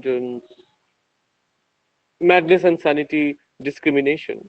Institutional ratification too has its contextual differentiations. Just take the example of our geocentric and heliocentric world. I'm not talking about the particular geocentric and homocentric world of Renaissance view. Geocentric and homocentric world of Renaissance view তে particularly কোন জায়গাটা ছিল? Sorry, theocentric and homocentric অবশ্যই। সেখানে just existence of গডটাকে এই পুরো বিষয়টাকে একটা সেন্ট্রাল নিউক্লিয়াসে রাখা হয়েছিল, যেখানে হিউম্যান এক্সিস্টেন্সটা ছিল পেরিফেরি। রেনেসার ক্ষেত্রে ইন্ডিভিজুয়ালিজম চূড়ান্ত শিখরে পৌঁছতে আরম্ভ করলো এবং সেখানে হোমোসেন্ট্রিক পুরো এই বিষয়টা একটা একটা পুরো কনসেপচুয়ালিটির জায়গায় এলো। সেটা হচ্ছে theocentric and homocentric, but here we are talking about geocentric and heliocentric world of existence. Now, what is a geocentric world? You know, long ago in the medieval era, there was the institutional recognition, and it was quite widely expanded, that the earth is actually fixed. Just wait a minute. Okay, it has passed away. The earth is actually fixed at one certain nuclear point, and sun is revolving around him. We see sunrise and sunset on an everyday basis. In fact, that Aristotle, in his Poetics, on the occasion of deliberating the notion of famous three unities, the unity of action, unity of time, place, and action, unity of time, unity of place, and unity of action. While deliberating unity of time, Aristotle mentioned one certain, the translated version, of course, by Ingram Bywater, that the plot of the certain tragedy should be concentrated on a single revolving of sun. একটা ট্র্যাজেডির প্লট, single revolving of sun, এই বিষয়টার উপরেই এই সময়সীমার মধ্যেই bound থাকতে দরকার। It has to be bound within this temporal frame. That means Aristotle was literally talking about the 24 hours rotation of sun. Impossible it is, we know from recent context of widely expanded astronomical studies, that sun happens to be the main source from these 9 planets eventually sprouted, and they are basing on the particular gravitational force, they happen to rotating around the sun, keeping it at the central position. And Earth is definitely one of those planets, an inner planet, so to say, inner planet and outer planet, you know. So, in the medieval eras and ancient times, of course, there happened to be quite widely expanded recognition that the sun is moving around the earth, and earth is fixed. Geocentric concept of world existence. Now, Copernicus happened to be one of those first rebel scientists who pointed out the fact that it is the reverse which we had been so far acquainted with. That means the earth is moving around the sun and sun is fixed on a central position. Now, following Copernicus's tendency of deliberating a heliocentric world, a worldview where sun exists at the central position and all the inner and the outer planets are um, rotating around it, Galileo Galilei happened to be one of the chief followers of Copernicus's theory. And by protesting against the concept of a geocentric world or earth-centric world, on that context of institutional ratification, Galileo had to eventually uh, pay the cost of his protest, pay the ultimate, had to attain his ultimate nemesis in the form of losing his life to the hand of the particular power structure. তাকে তার জীবন বিসর্জন দিতে হয়েছিল ওই সময়কার certain geocentric বা পৃথিবী কেন্দ্রিক যে প্রাতিষ্ঠানিকতার জায়গাটা ছিল সেই বিষয়টার উপর বেস করে। নাও institutional ratification, it is widely said that with great powers come great responsibilities. With great power comes great responsibility. But you know, in almost all the context of political scenario or the context that defines the power structure, the mm, emergence and the formation of the power structure, it's widely seen that with great power comes great autocracy at times. Authentication একটা ব্যাপার, with great powers comes great responsibility and authentication. রেসপন্সিবিলিটির জায়গাটা যেটা আমাকে ultimately attend করতে হবে, যেটা ultimately আমাদেরকে সমাজের কিছু কজের জন্য কি বলা যেতে পারে রেন্ডার করতে হবে, কনভে করতে হবে, সেটা একটা ব্যাপার। কিন্তু যদি গ্রেট পাওয়ারের সঙ্গে গ্রেট অটোক্র্যাটিক একটা রেফারেন্স চলে আসে, তখন এই বিষয়টা হয়। গ্রেট পাওয়ারের সঙ্গে যখন কোনো রকম ভাবে গ্রেট অটোক্রেসি চলে আসে, তখন এই ধরনের সিনারিওটা আমরা দেখতে পারি যে ইনস্টিটিউশন যেটা বলছে, মানে কোনো একটা পার্টিকুলার সেগমেন্ট অফ সোসাইটির, কোনো একটা পার্টিকুলার কনটেক্সট অফ সোসাইটির ক্ষেত্রে কোনো ইনস্টিটিউশনাল ভ্যালিডেশন যে অথেন্টিকেশনটা দিচ্ছে, সেটাই কিন্তু ডিসকোর্স হিসেবে ওই সময় নিজেকে দাঁড় করিয়ে নিচ্ছে। It took really a lot of time to be for the heliocentric concept of existence to be an existing feature in the academic discipline or the institutional discipline. অনেক সময় লেগেছিল। কোপারনিকাসকে নিজের জীবন বিসর্জন দিতে হয়েছিল, গ্যালিলিওকে। তো অনেকের জীবনের বিসর্জনের মাধ্যমে এবং অনেকের অনেক কি বলবো চিফ একটা আত্মত্যাগের পর্যায়ের মধ্যে দিয়ে আলটিমেটলি যে জায়গাটা আমরা অ্যাচিভ করেছি, সেই জায়গাটা হচ্ছে হেলিওসেন্ট্রিক ওয়ার্ল্ড কনসেপ্ট। এবং এখন যদি এই কনটেক্সটে অল অফ এ সাডেন কোনো কট্টর গোঁড়া দল বা কোনো একটা সেগমেন্ট অফ সোসাইটি যদি বলে যে না অ্যাকচুয়ালি ওই কনসেপ্টটাই ঠিক ছিল, জানো তো ওই সময় যেটা ছিল ঠিক আছে, যে জিওসেন্ট্রিক ওয়ার্ল্ড কনসেপ্ট, পৃথিবী স্থির আছে, সূর্যই ঘুরছে, নাসার বিজ্ঞানীদের সমস্ত রকমের চেষ্টা বিফলে তারা অ্যাকচুয়ালি কিছুই ফাইন্ড আউট করতে পারেনি, it would definitely seem ridiculous in our perception. And it has to be taken as a ridiculous statement because science and factuality has proved it all. Now, we are Up to this point, we are witnessing one particular signal, one particular notion that with great power, there comes the authentication of taking one statement to be a discourse or designating one statement to be uh, a meaningful essence bearing agent. তো এটা প্রাতিষ্ঠানিকতা থাকলে এটা সম্ভব হয়। In fact সোসিওলজিতে অনেকগুলো ক্ষেত্রে আমরা বিভিন্ন রকম কোনো মতাদর্শকে যখন ব্যক্ত করতে হয়, ইনফ্যাক্ট আমাদের লিটারারি স্টাডির ক্ষেত্রেও কেন বলবো না, নিশ্চয়ই, যে that school of thought, metaphysical school of poetry, certain institution of philosophy. Institution is but a constellation whereupon the belonging agents or the thinkers or the individuals shares a kind of mutuality in deliberating their thoughts.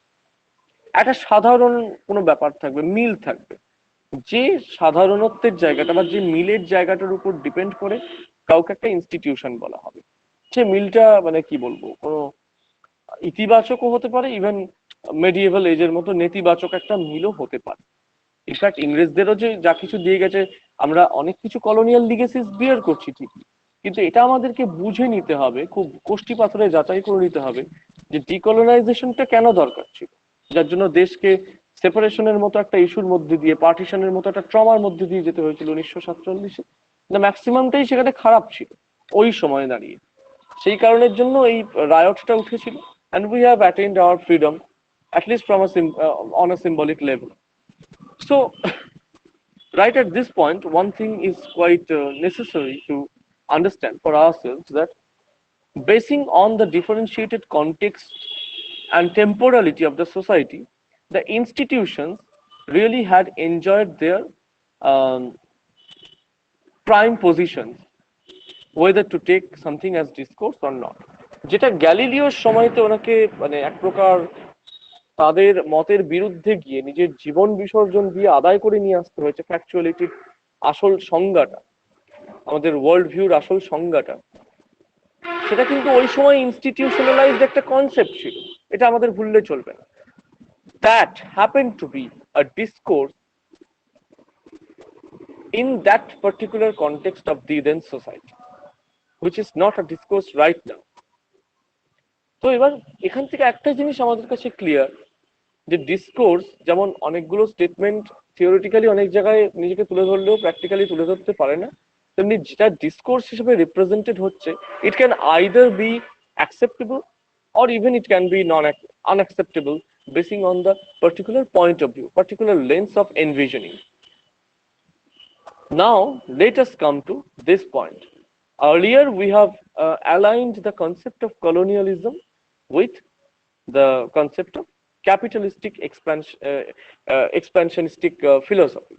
Now let us align the concept of colonial authentication or authority with the concept of discourse. And here we would be taking a statement which merely did not confine itself the lines by a great political persona, a great educationist of the time, whose words did not confine itself within the frame of a merely theoretical statement. Rather, it turned out to be a discourse, and how we would be acquainted with that fact very soon. Let me start the screen sharing process in a moment.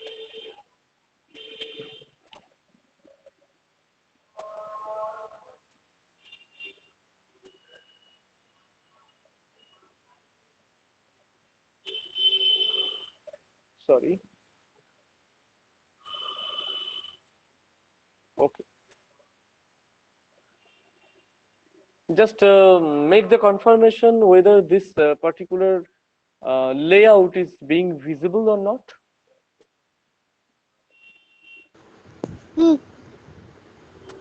সবার কাছে দেখা যাচ্ছে তো এই কোটেশনটা? হ্যাঁ। আচ্ছা, ওকে, right. So prior to the reading out of this quotation, or rather this indentation by Thomas Babington Macaulay, let me be informed by you How many of them? Three of them are definitely the belonging agents here under the crux of understanding from your well expanded classroom of UG semester 5 or UG batch uh, 2019 to 2022. How many of you attended the last Professor Narendranath Banerjee Memorial Lecture Series, the second series of Professor Narendranath Banerjee Memorial Lecture, where Dr. Sanjukta Dasgupta from Calcutta University was present here to deliberate her notions on the Indian English literature. তোমরা কারা সেই সেমিনারটা attend করেছিলে একটুখানি lecture সিরিজটা attend করেছিলে একটুখানি আমাকে বলবে তিনজনেই কি ছিলে মানে একটা পয়েন্ট রিলেট করতে সুবিধা হবে Okay, you happen to be there. Annesha happened to be there. Was Tamanna was there on March 12, 13. Yes, yes. On 12th of March 2020. Were you there? Okay, never mind. ঠিক আছে সেটা আমরা just ব্যাপারটা বলা এই জন্যই যাতে আমরা ওই উদাহরণটার সাথে নিজেদেরকে আরো একটু কোথাও পরিচিত করে তুলতে পারি তো there happen to be in case of Indian writing in English or Indian English literature I will be deliberating all the notions in your sixth semester whenever you would be coming across the certain Indian English text um, once happened to be considered as the Commonwealth as one of the legacy bearers of the Commonwealth text. So thereupon, I would be saying much of this, how English as one of the educational vehicle in the Indian context literally integrated itself. Now, just let us have a look at these autocratic words. Now, Thomas Babington Macaulay, in his Minutes upon Indian Education, released on 2nd February 1835, said, I have no knowledge of either Sanskrit or Arabic, but I have conversed both here and at home with men distinguished by their proficiency in the Eastern tongues. I have never found one among them who could deny that a single shelf of a good European library was worth the whole native literature of India and Arabia. মানে Macaulay যেটা বলছেন that he has not even the ground knowledge on the plethora of Sanskrit and Arabic language and literature, but he has done the conversation in both here in India, and of course back at home in England, he had the discussion with the distinguished men who had the proficient knowledge in the Eastern languages, Eastern culture, and none of them were found who was denying that a single shelf of good European library was worth the whole native literature of India and Arabia. মানে তুলনাটা ভাবো যে একটা ভালো সুবৃহৎ ইংরেজ গ্রন্থাগারের কথা বলছে here is Thomas Babington Macaulay his dates are here from 1800 to 1859 and Thomas Babington Macaulay happened to be one of the members of Governor General's Council. Governor General's Council happens to be that politically empowered institution who were endowed by the then Governor General to have a monitoring, have a vigilance on the working and activity of the East India Company, the British East India Company, if we have to be conspicuous enough. Oh, okay. So, without having the proper knowledge either in Sanskrit or in Arabic, Macaulay is boastful enough to assert that there was none of them within his constellation who can literally deny that a single shelf of a good European library was the worth whole of the entire native literature of India and Arabia. একটা British লাইব্রেরির single সেলফের যে বইয়ের কালেকশনটা থাকে একটা ফ্র্যাগমেন্টারি collection কখনোই একটা সিঙ্গল সেলফ কখনো পুরো আইডিওলজিকে রিপ্রেজেন্ট করতে পারে না আমরা আমাদের বেসিক নলেজ থেকে জানি কিন্তু মেকলে বোস্টফুলি বলে দিলেন যে গোটা ভারতবর্ষের এবং আরবের যে ওরিয়েন্টাল পার্টস অফ লিটারেচার গুলো রয়েছে, ওরিয়েন্টাল এসেন্স অফ লিটারেচার রয়েছে, সেই গোটা সেই সুবৃহৎ ক্ষেত্রটার থেকে একটা ইউরোপিয়ান সেলফ বেটার একটা জায়গা, মোর প্রফিসিয়েন্ট জায়গা, এটা উনি বলতে পারলেন। এবং এটা উনি বলতে শুধু পেরেছিলেন তা না, ইট literally turned out to be one of the discourses. Let me stop it over here. I have sent these slides to your group. Let me come back to the particular orientation of our discussion. Stop sharing. Okay. Macaulay did not only assert these words, but his words, his statement on the meagerness of the Eastern literature and culture was taken as the instituted format of discourse because, as I told you, with great powers comes great autocracy. অথেন্টিকেশনের সঙ্গে আরো একটা আছে, সেটা হচ্ছে autocracy, যেখানে পাওয়ার স্ট্রাকচারের সংজ্ঞাটা কোথাও না কোথাও অন্তর্নিহিত থাকে। তো এবার কি হয়েছে ব্যাপারটা না, মেকলেজ মিনিটস আপন ইন্ডিয়ান এডুকেশন, যেটা 1835 খ্রিস্টাব্দে ইস্যুড হয়েছিল, তো সেখানে এই বিষয়টা বলা হয়েছিল কেন না, ভারতবর্ষের এন্টায়ার কনটেক্সটের মধ্যে ইংরেজি শিক্ষাকে গুরুত্ব দিতে।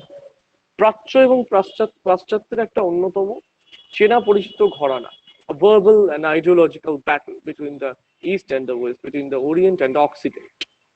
Now, Macaulay's statement literally turned out to be one of the discourses because Macaulay was one of the belonging agents of Governor General's Council.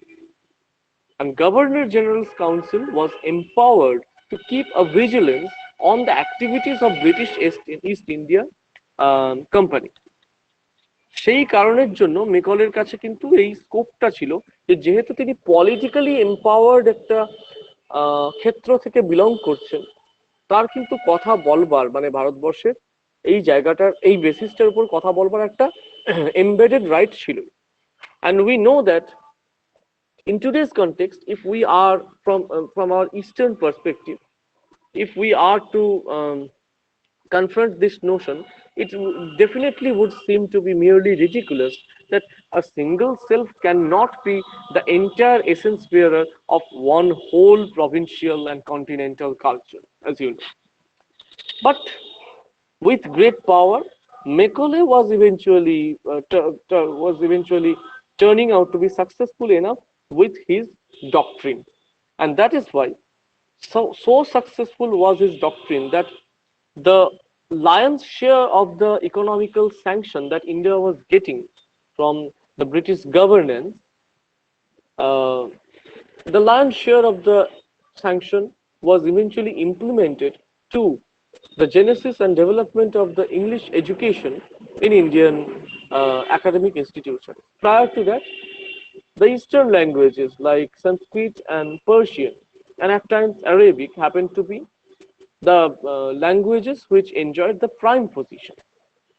কিন্তু মেকলের এই অমোঘ উক্তির পরে যে ইউরোপিয়ান লাইব্রেরির একটা শেলফ গোটা ভারত এবং আরবের সাহিত্য কীর্তির থেকে অনেক বেশি এসেন্স বেয়ার করে, এই একটা উক্তির পরে কিন্তু পার্টিকুলারলি যেটা ঘটেছিল, ইংরেজি শিক্ষার প্রতি ঝোঁক দরকারও ছিল, কিন্তু সেটা ডিনাই করেছিল প্রাচ্য ভাষা শিক্ষার যে জায়গাটা ছিল, ইস্টার্ন ল্যাঙ্গুয়েজের এক্সিস্টেন্সের জায়গাটাকে চিফলি ডিনাই করেছিল ওই সময়ে দাঁড়িয়ে।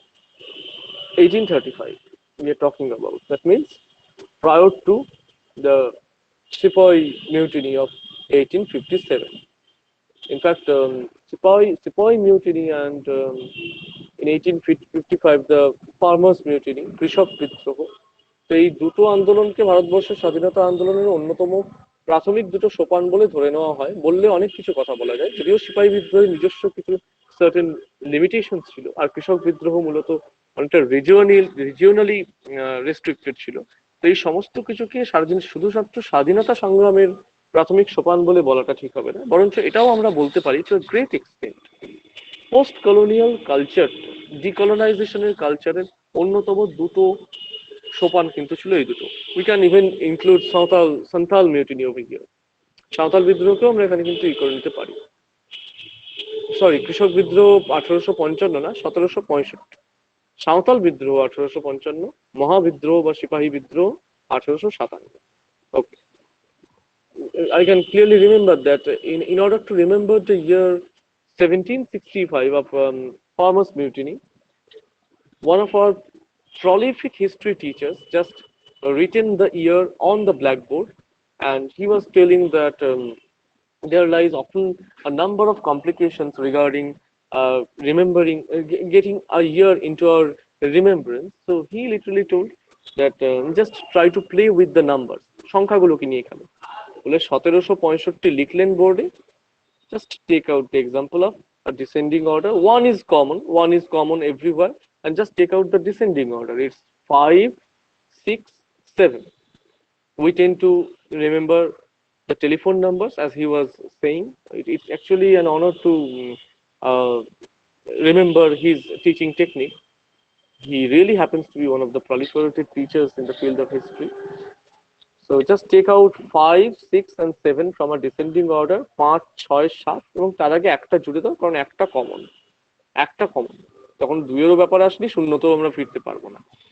তো এইভাবে সালগুলো মনে রাখার ক্ষেত্রে বলতো, তো 1765 আজকে স্কিপ করে গিয়েও মনে পড়ে গেল। দ্যাটস 2007-এর শিক্ষা, এটা এখনো পর্যন্ত কোনোভাবে, যাই হোক, কোনোভাবে ডেলিবারেটেড হলো at least.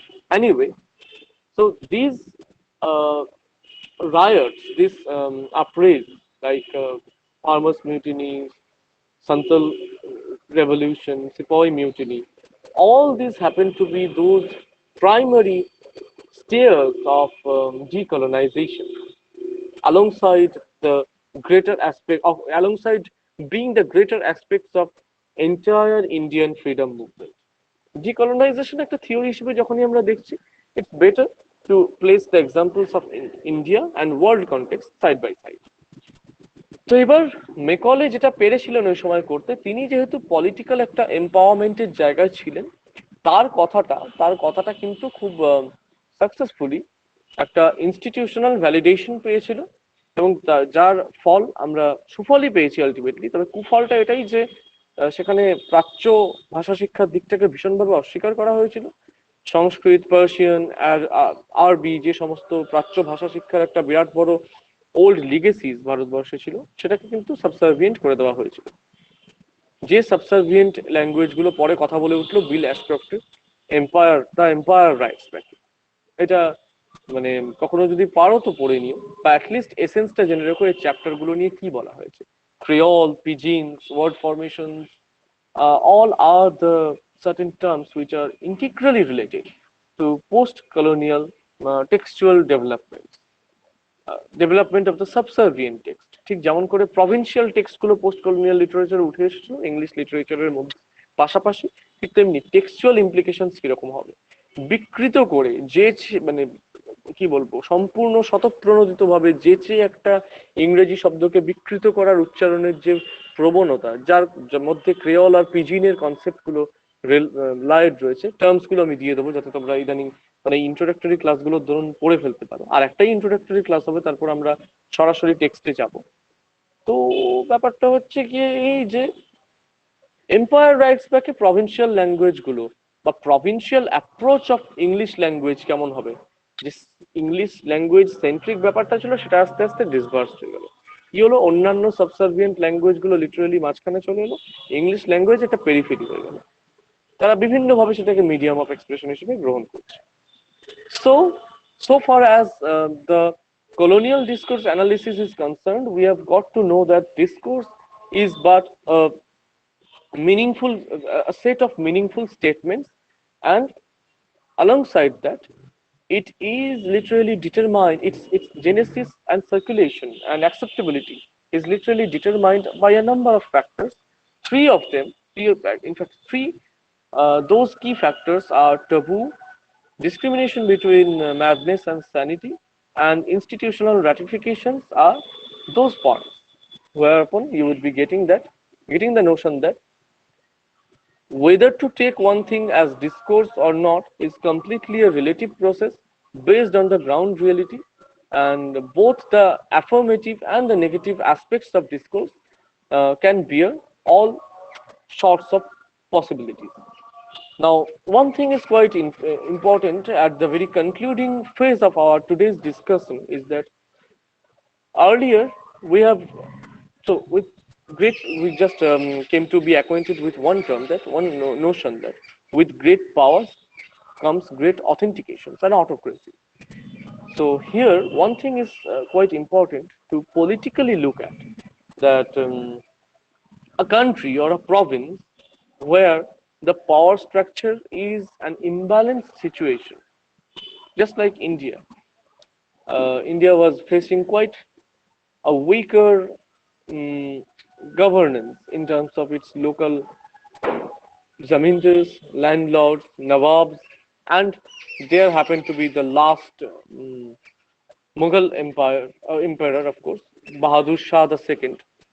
So altogether, there happened to prevail a sort of haphazard political condition, an imbalance in the power, whose advantage was eventually taken by the British Empire.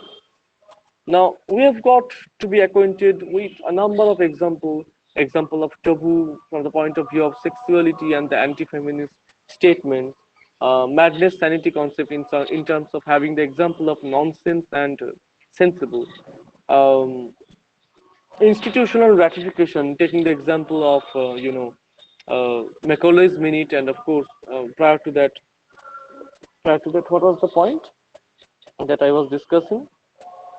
Yes, heliocentric model of worldview.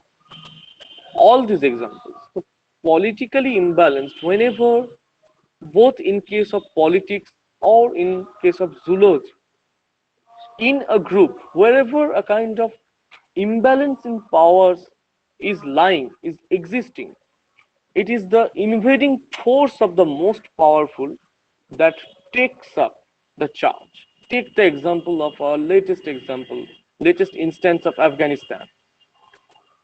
Their president has fled, and with years of inexperience and a kind of weaker leadership, the terrorists, in terms of Taliban, eventually got an upper hand to subjugate them.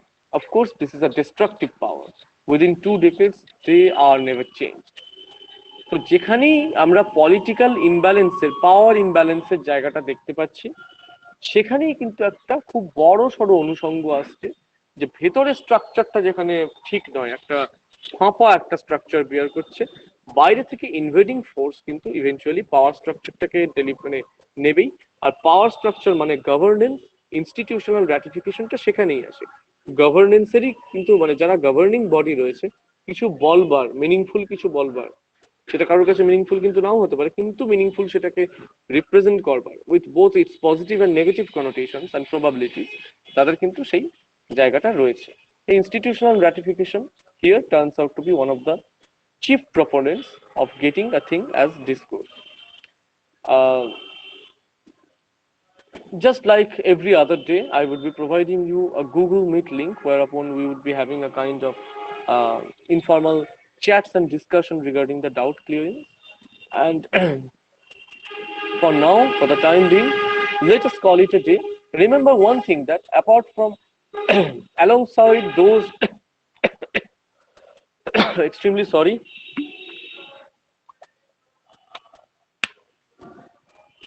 it is being happened nowadays, don't know why it's so rampant. Anyway,